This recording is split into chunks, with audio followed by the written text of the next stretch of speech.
Sibulise bonke otata abefundisi, sibulise omama bonke, otata bonke, sibulise bonke abantu abatsha abakhoyo kule ndawo, sibulise i-leadership yomhlangano yonke, qala ku-chairman executive yonke yebandla lalapha ekhaya. Sibulisa ngegama lenkosi yethu Yesu, amen. Sithatha umbulelo omkhulu ngenhlonipho enkulu esinikwa libandla ukuba sime phambi kwalo lingasazi, isihloniphe lithathe i-risk yokuba livulele ipulpiti ebantwini elingabaziyo. Masimbulele uThixo ngalo nhlonipho enkulu esifumana kwibandla. Tizalwa kwilali yaseSlito apha eLusikisiki, kwaxingana ifani ngamasukude oxarha abantu bakwaxingana. Ndakhile ke apha kule lali elapha kuthiwa nguQathula opposite noRhotsolo xa singena. Nditshatile ke nje masendichaziwe intombi yalapha eNtsimbini wamiya ogcwanini. Sesihleli nokwishumi elinesithandathu leminyaka.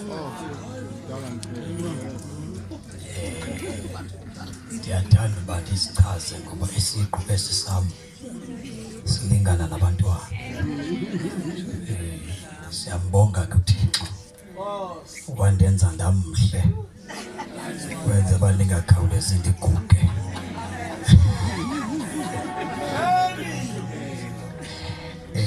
Ngiyamthanda kakhulu Yesu.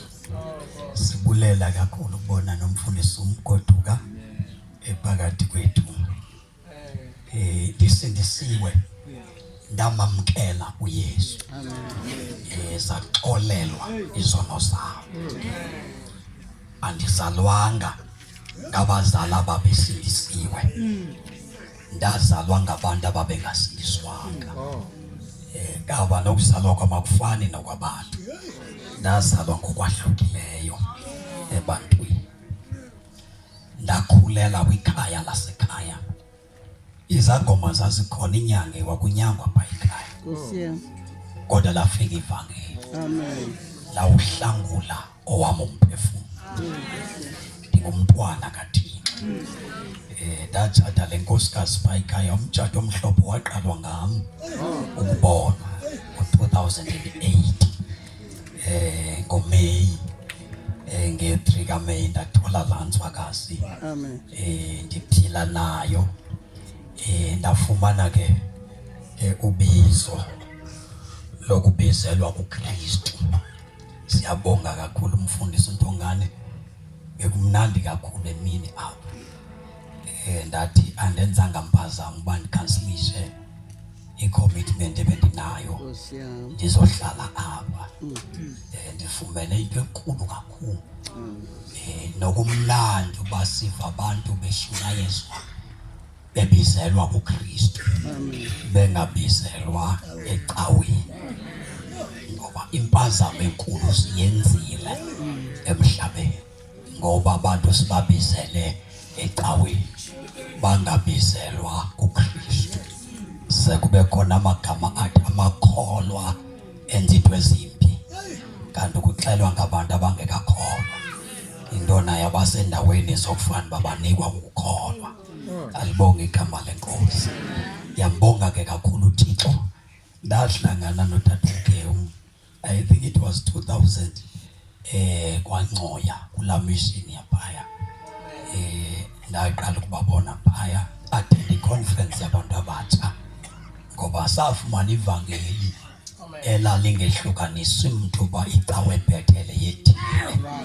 Thina sasunyayezwa uYesu osabantu ezulwini. Futhi ke kungakhathwa amahamete, wawukhonza noba kukweyiphi inkonzo evakalisa uYesu ngokucacileyo. Malibonge igama lenkosi.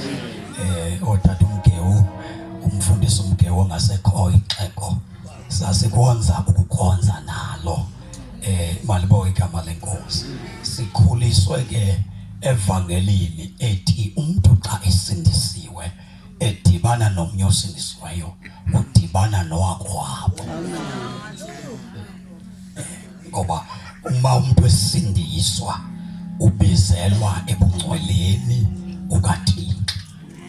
Kuthethwa apha ngokusabela ubizo lukaThixo. Uba sisabele ubizo lukaThixo. Kuthethiwe ke kakhulu apha ngumfundisi uNtongane ngokuthi into yokuqala ubizo kufuneka silufumane kuqala lubizo lokubizelwa kuKristu. Yes. Ubizo lokuqala lubizo lokubizelwa kuKristu. Then kube khona ubizo olwesibili lokubizelwa emsebenzini kaThixo. Kodwa aba bantu ababizelwa emsebenzini bathathwa kuKristu. Amen. Abathathwa ecaweni, bathathwa kuKristu. Kwensuku zokugqibela banqabile abantu abafumana lento kuthiwa yi-calling from God. Banqabile abantu ababizwa nguThixo kule mihla esiphila kulo, ababizwa abafumana i-call. Banqabile abantu abathunywayo uThixo ngentetho evakalayo. Abantu esinabo ngabathunywa zinkonzo, abekho abathunywa kuThixo. La abantu abathunywa zinkonzo abayikhuphi equality, kodwa into abayenzayo bona bandisa amanani ezikonzweni.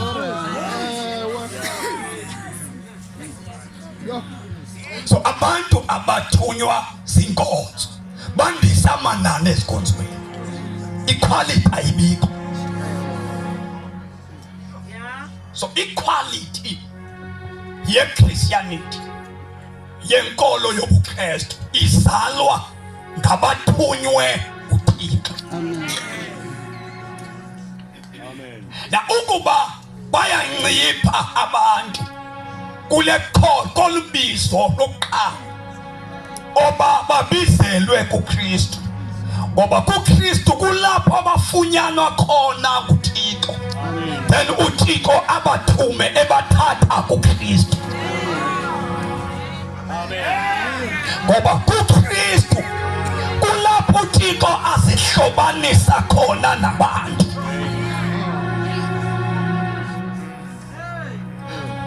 kuKristu kulapho uThixo ongumdali wabantu osihlobanisa khona nabantu bakhe.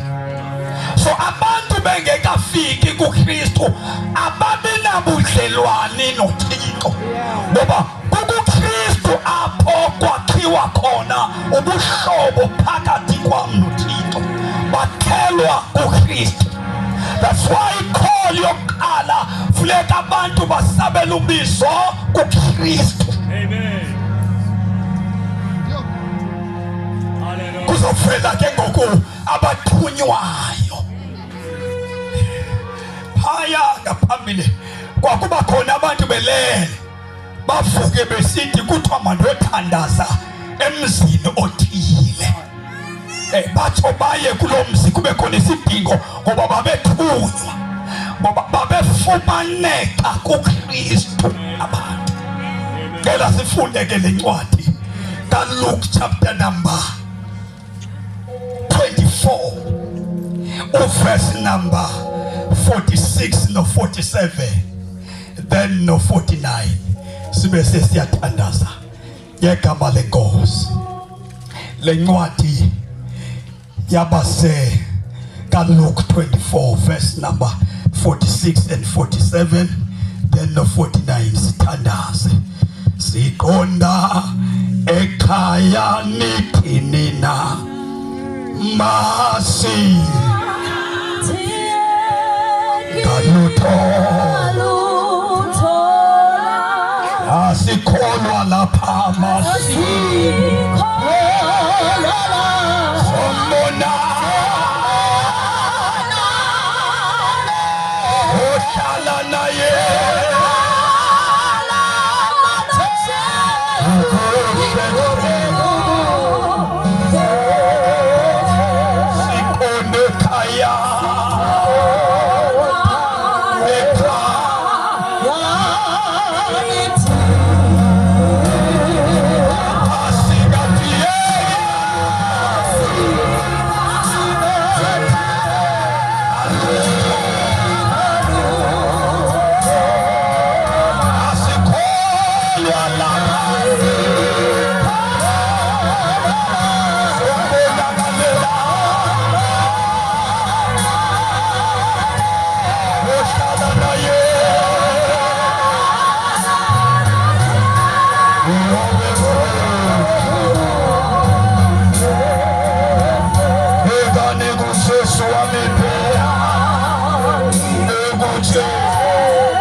lage Kositazo sifundele le verse sizawungena sithi kuwe kanye sithandaze. Verse number 46 wale ncwadi kaLuke. Wathi kubo ubaba kwathiwa uKristu uma bekukuthafuna unzima abuya avuke kwabafileyo ngomhla wesithathu. Kwaphama kusithiwa sokhakamela lakhe sivakaliswe kuzo zonke inhlanga. Kuvakaliswe kuzo indaba zenguqulelo noxolelo lwezono.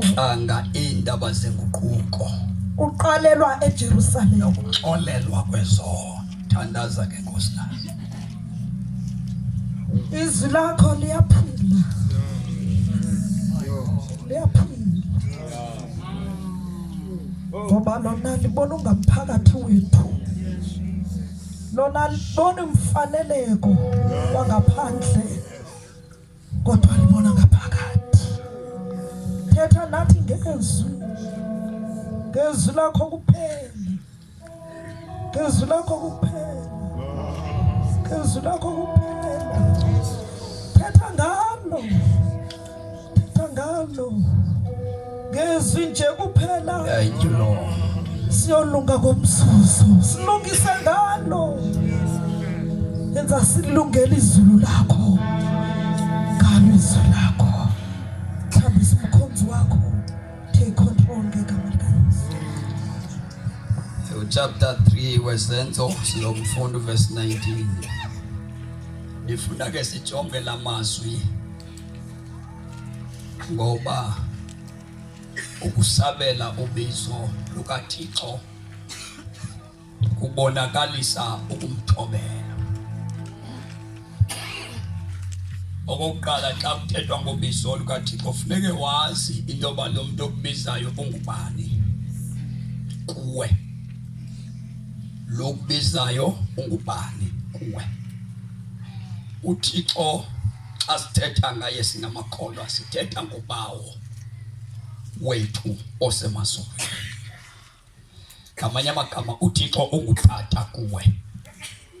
Xa kuthiwa uThixo ungutata kuwe awukwazi ukungayisabeli into ayithethayo.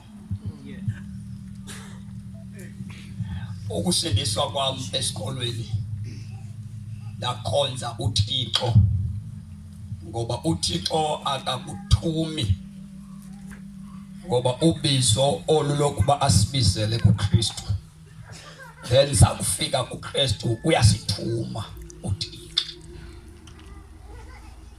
Now uThixo akamsebenzisi umuntu okude naye.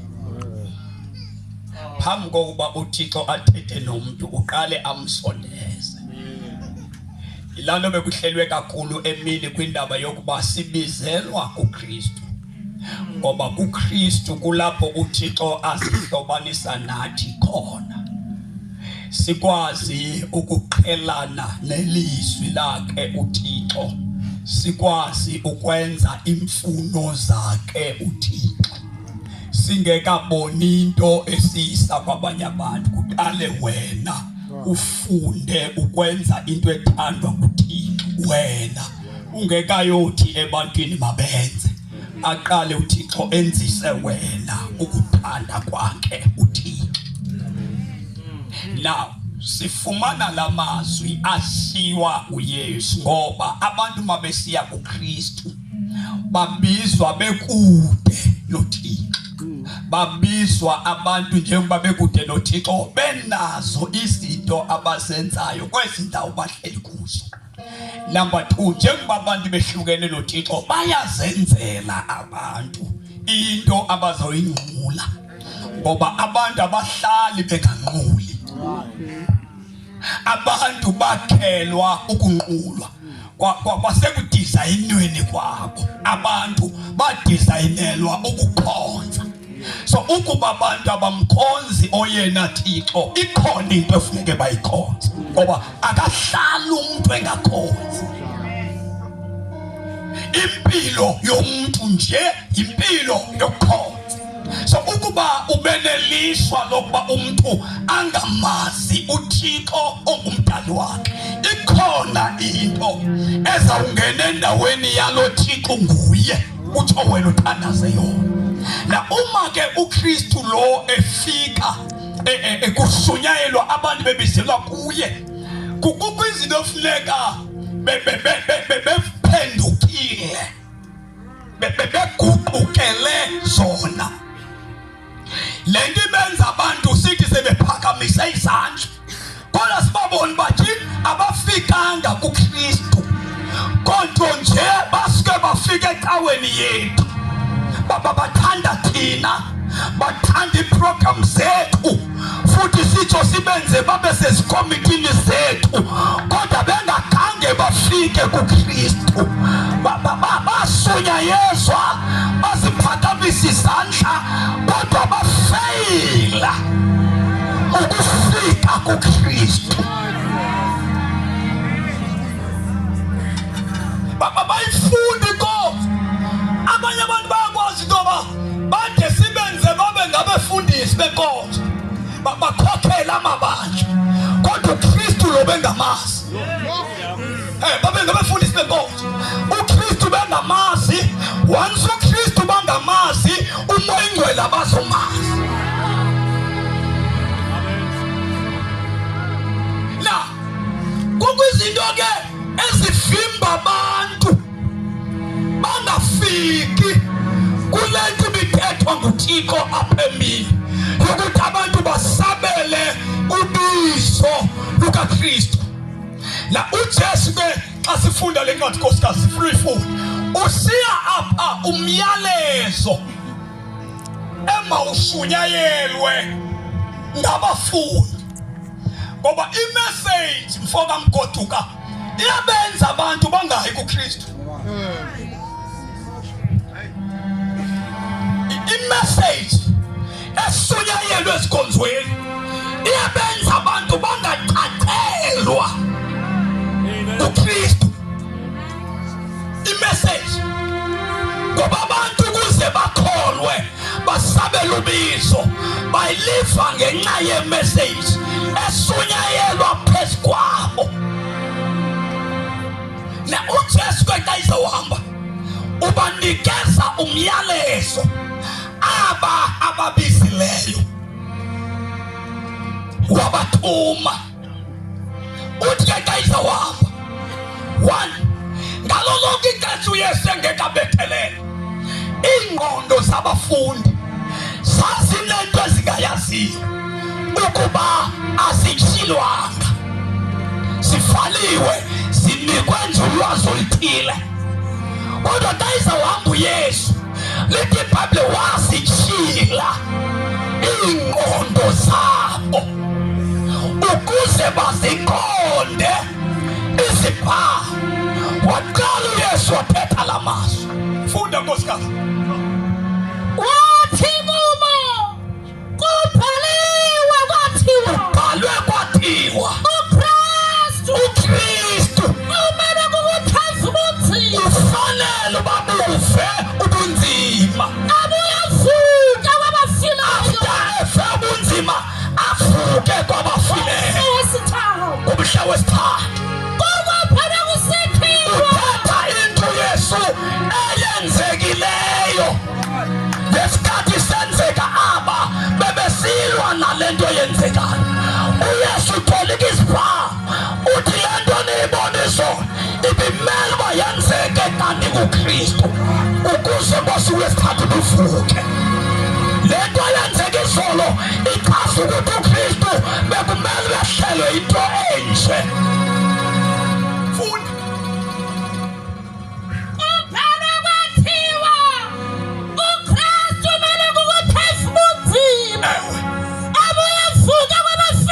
Uye avuke kwabafike ngomhla wesithathu. Kukwaphelwe kusithiwa satheka milakhe. That's the message. Hlala phansi nkosikazi. La imessage ezawubizela abantu kuKristu. Kubhalwe kwathiwa egameni lakhe uKristu, egameni likaKristu, nothele kawo nothele umfundisi elikaKristu kumele kushunyayelwe lento. Hamba uhleli phansi nkosikazi funda. Kukwaphelwe kusithiwa satheka milakhe. Sifakaliswe kuzo zonke iindaba zenguquko, uqolelo lwezono, kufakaliswe inguquko ngoba abantu abazofika kuKristu bengaphendukanga. Amen. Jesus. Hey. Abantu funeke bafike enguqukweni.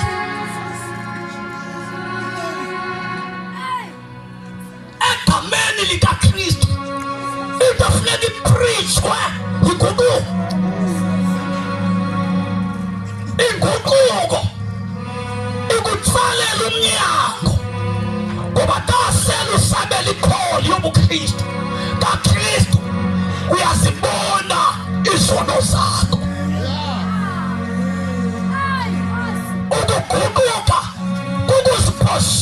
wena kakuthi uyaguquka uzimise endaweni ofanele ume kuyo so that uThixo akwazi ukuthetha nawe. Ukuguquka kukutshintsha kwendlela ukade ucinga ngayo. Ukuguquka ayikokuthi kabe ndingahambi cawe ndibe sendithi ndimdala ke ngoku mandiyokhangela icawe ezawundingcwaba. Ayikokujoyina. Ukuguquka kukubona imisebenzi emibi oyenzileyo nokuzibona uba ndikude noThixo. Ube sowubona into ozenzileyo ezimbi, ube sowufilisha into yoba ndibonile uThixo. Ndifanele ucela uxolo kuThixo, nothi kwicawe, nothi kumfundisi. Ndifanele ucela uxolo kuThixo.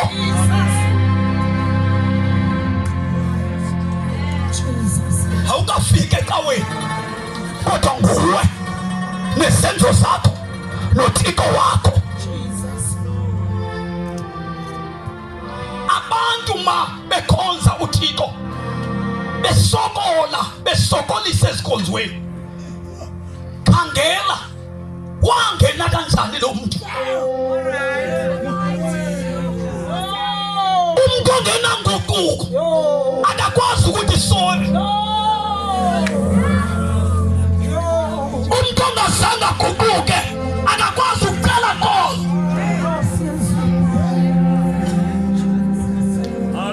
Ngoba kamazi sorry xa efika kule nto.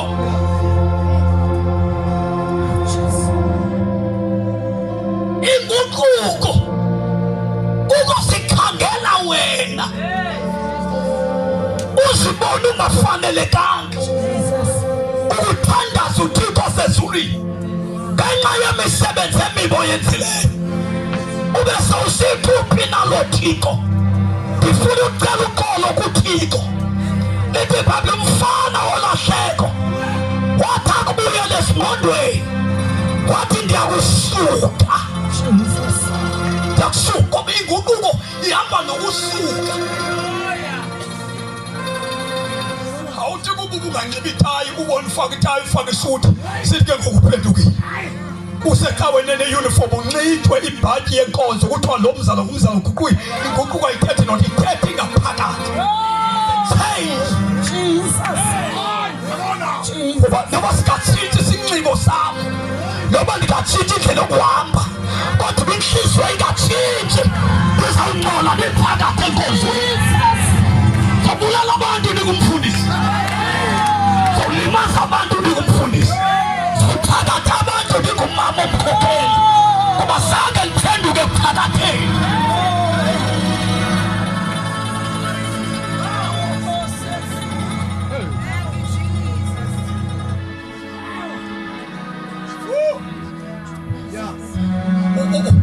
Ukufika kuKristu kubiza ukuguquka. Uyabona mangaba andiguqukanga funeka ndigadwe, ngoba amantombazana azoba sengxaki. Ndizawumithisa amantombazana, ndizawulala namankazana ndiphethe ibhayibhile.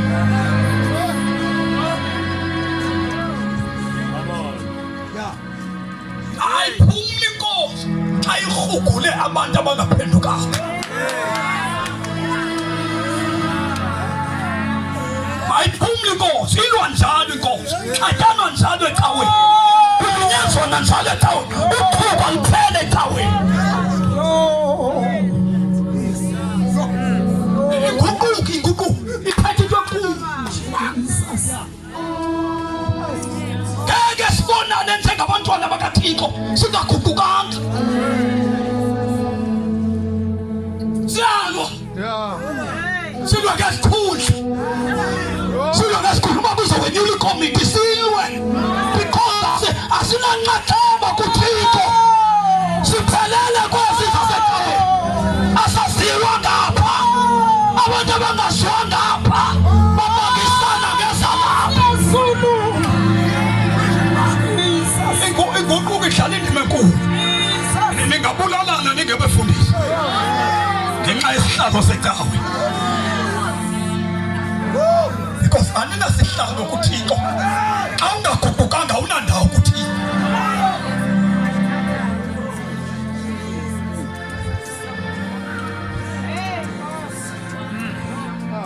Mawushe umsebenzi yo ngisela sumayele zona ezempo khona ngothi abathi mfangibese swayikazika ngothi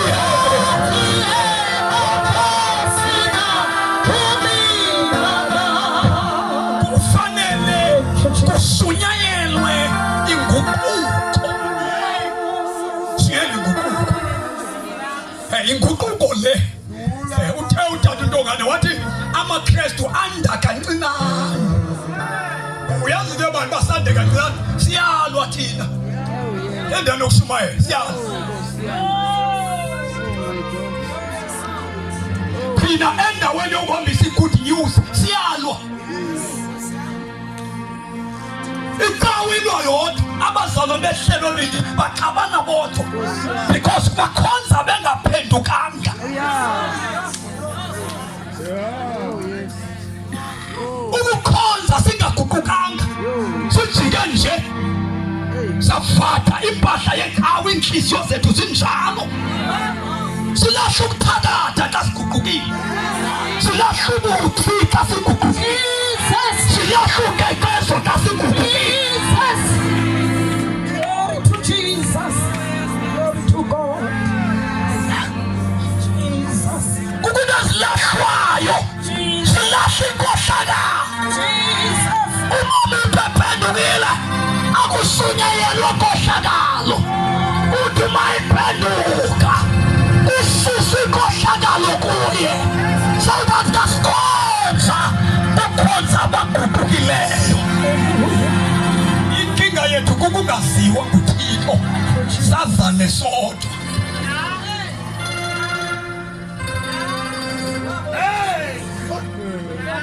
Umuntu ongaguqukanga akaziwa nguThixo.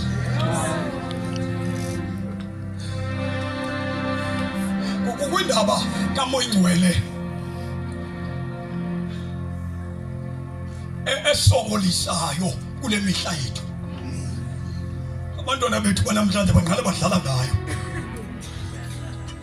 Yabona ukungazi abantu banamhlanje badlala ngeelwimi, kanti abantu baqala sasihloniphekile ngoba abanamhlanje abawazi uMoya Ingcwele, neelwimi abazazi ivelu yazo.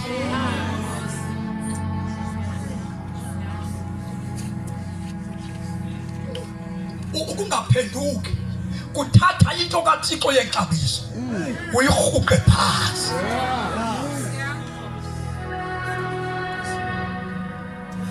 Ungabukela kwento zikhona ngonamhlanje ze-social media kukhalwa ngegospel, kuhlekiswa ngobuKristu because sinyambe nabantu sabenza amarhamente kodwa bengaguqukanga. Ngabethu ngabafundi bethu ayingabo abakaKristu.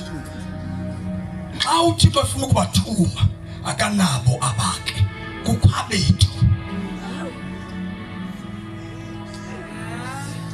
Uyabona kabethu, abethu sifuna bathethe into esiyithandayo. Abefundisi abazalwa sithi sifuna bathethe into esiyithandayo.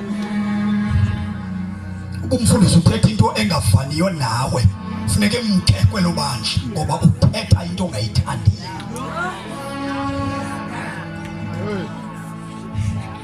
Enda sinqabile into yoba sibe nesibindi ngoba sizalwa libandla. Andile sizalwa ngamarhamente, sizalwa libandla. Ngoba sikwazi umela uThixo ngoba sizalwa yicawe thina. Sizalwa yicawe. Cawe xa ithanda izokunika mali, cawe ndizokondla. Woyika ukungondliwa yicawe ngoba awuphumi esandleni sikaThixo.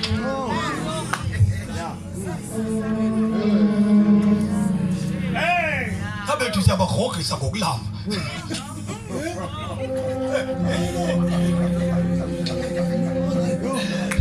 Abethu siyaboyikisa ngenhlalo kahle. sifune bathethe into esiyithandayo. Uma bekhahlela izinto phandle bebuyisa inkonzo isidima sayo situphetha kakubi funeka emthini ngoba silayisha abathakathi enkonzweni, silayisha abantu abenza into ezimbi esikhohlakeleyo. Uma kuyiwa nasenyanini makemkelo kuye lo azofa ngathi iquality. Abantu abazawutholwa nguThixo bazawuvelaphi ingoluzobaphi ngoba umuntu akavele entweni ezithethwa ngabantu, uvela kwimeseji esuka kuThixo. Imeseji esuka kuThixo ayithandisi thina. uYesu xa nihamba nishumayela nenguquko, preaching i-repentance, ukuguquka, ukutshintsha indlela ocinga ngayo, indlela obona ngayo. Uyabona bethu bahamba kade bathatha kade ukuphuma nasezinyanyeni, sithandaza nabo baphinde bathandaza abafileyo. Sihamba nabantu abakhonza isithixo baphuma nzima kubantu abafileyo babo ngoba sithandaza abafileyo. Nawuka singaphendukanga asibuboni ubuhle bukaThixo.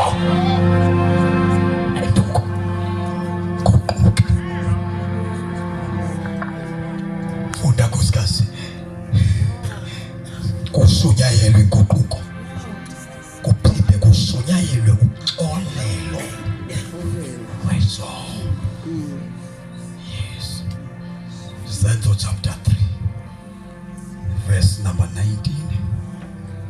Now kusunyayelwe uxolelo lwezono ukwenzela uba umuntu osabela ubizo lobuKristu azi into ezimbili. Izono ziyaxolela. Abantu abaphethe uKristu abahambi nezono. Umuntu oshumayela ngezono kodwa ushumayela kakubi, ngapha bangazange baphenduke. Yawusinceda ngantoni na Tata Mkewu ukubagcina abantu bebahle beswenka kakuhle ecaweni kodwa bezawulahlwa kuThixo ngelinye ilanga.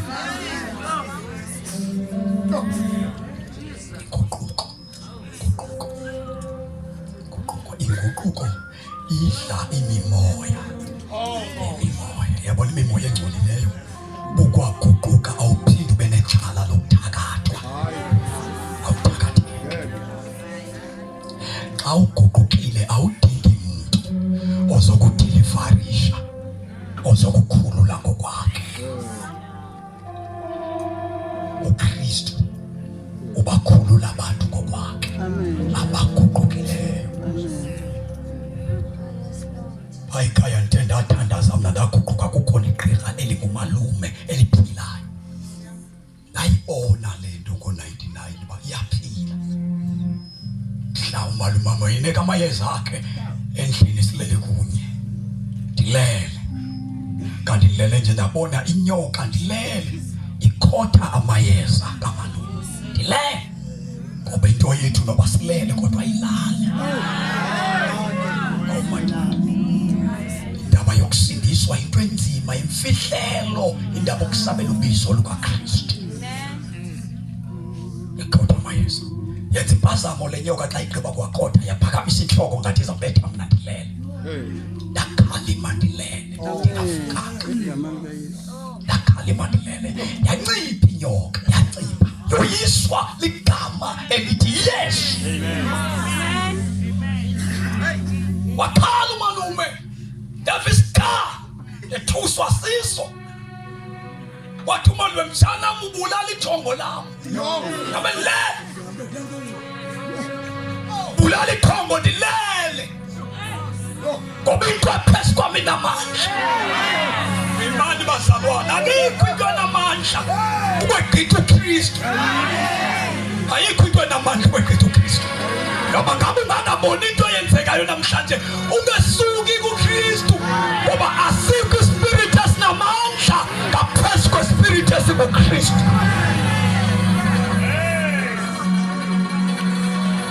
Malume wathi mtshana msoze ndiphinde ndilibeke.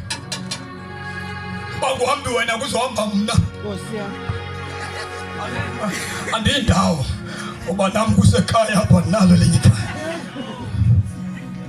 Malume mka wawuthi xa ibuya abuyele watata omkhulu omncinci. Abuyele kuyise mncinci wakhe. Ebaleka into yasekhaya. Malume was trying ukuthumela izulu kowabo. Destroy umzi wabo ngezulu. Into yasezulwini yeshula amazulwanyana akhona abantu. Yabona xa uphendukile uyahlonitshwa uThixo.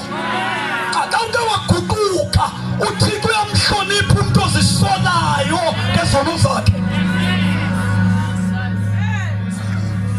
Labeka lacanda umzi wasekhaya lawushiya umile, lawushiya ungatshanga. Kubinamandla manikolo esiyiphetheyo kodwa into efunekayo ngabantu abaguqukileyo. Siyathi izone emabandleni nebandla liyatshintsha lifane nehlabathi, ngoba abantu abangaguqukanga babuyisa ihlabathi libe phakathi esikhonzweni. Abenele abantu abangaguqukanga. Umuntu ongaguqukanga ufuna yonke. Funda nkosikazi.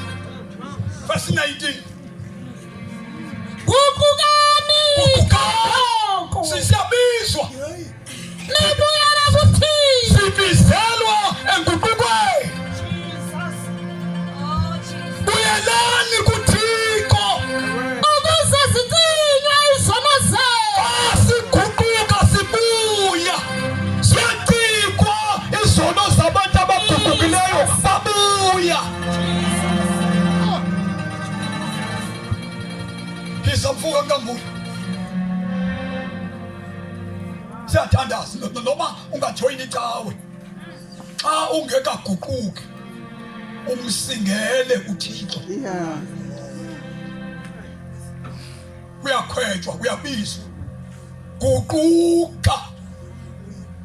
Kanti le nto mayiguquke funeka icace iguqukile ijonge ngapha.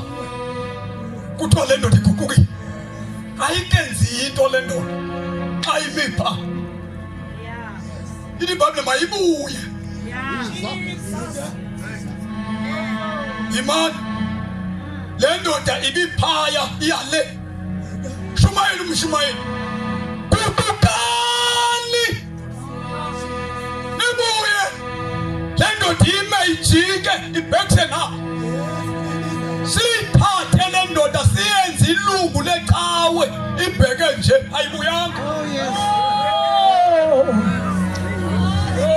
Le ndoda sihlohle icawe imi kulaa ndawo ayibuyanga. Ijikile.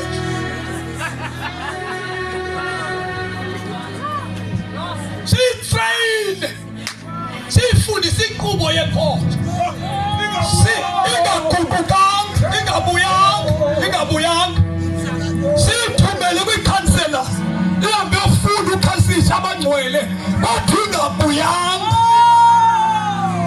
Siyithatha siyayitreyine eBible school njengomfundisi wethu ngoba isikolo naso ihlakaniphile kodwa ayibuyanga. Siyithembe sanyule ikomiti siyifake ezimalini zenkonzo ayibuyanga. Itsho imali zenkonzo ngoba ayibuyanga. Imelane necebo likaThixo xa kuthe ngokushiyelwe kuvakalisa into ebesilungileyo ithi imali yenkonzo yamoshwa ngoba ayibuyanga le ndoda. Sinabantu abalimaze inkonzo. Balimaze inkonzo. Abantu abalimaze inkonzo sabathemba uba bakhokhele ukuthi inkonzo kaThixo bengabuyanga. Akujikwa nje. Akujikwa nje. Asikikwa ndijikile. Sikikwa ndandibuya.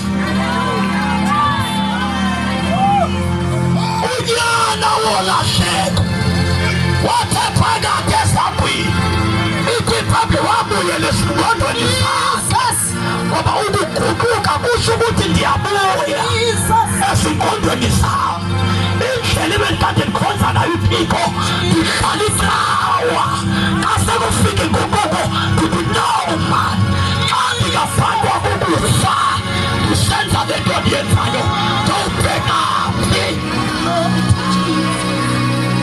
Ontunyana olahleko bangaphi abaqeshwa bakabawo abadikwa sisonke. Naku mna ndiphela inhlala. Wathi unyana olahleko ndiyakusuka ndiye kubawo uthetha yedwa. Ngoba xa ifika inguquko ikubonisa ukwethuka kwakho. Akunamshumayeli nowakekho. Kodwa xa uwelwa inguquko uyazibona izenzo zakho. Uthi ehleli yedwa ndiyasuka ndiye kubawo. Ndithi kubawo bawononile kuwo amazulu nasebusweni bakho. Ngoba umuntu xa ehlupha wena usube exabene noThixo lo muntu.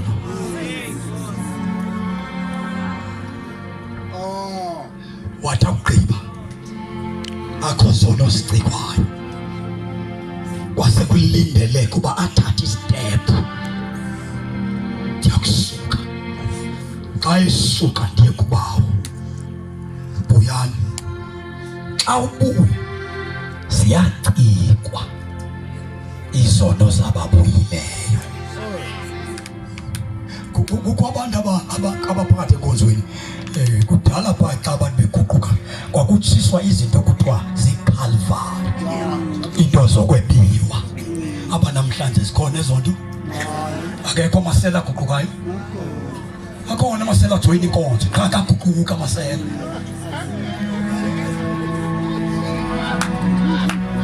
Awethu amasela akaguquki.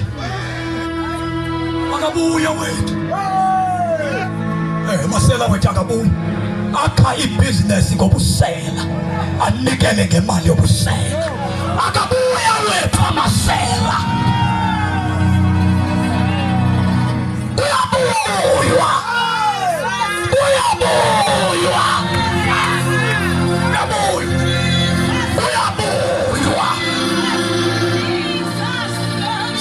Nenkonzo apho ufika amakholwa engekho abheke emicimbini ngoba zangabuye. Amakholwa uyowakhangela uyowakhonzisa ufika engekho abheke emicimbini amakholwa ngoba kasangabuye. Uyabuya. Uyabuya.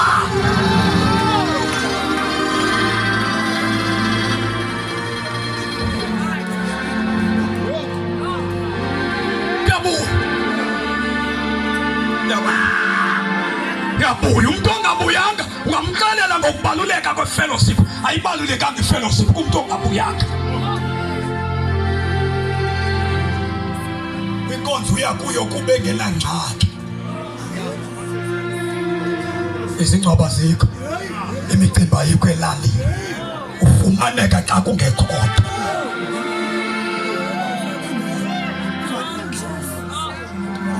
Mhla angenangxaki bangaba khona imiphingi exoxisayo. Uzawufumaneka emiphingini exoxisayo not emkhonzeni. Kodwa bakuxoxa iincuku zeca uzaba khona. Kodwa kuyakhonzwa akafuni ukhonza. Akaphendukanga. Yasacrifice xa kuxoxwa iincuku. Xa kuthetha imicimbi yocuku uyafumaneka. Kodwa xa kukhonzwa kabikho. Kongakhupukanga kasofa kwazi ukulungelana nokuhlala kwethu.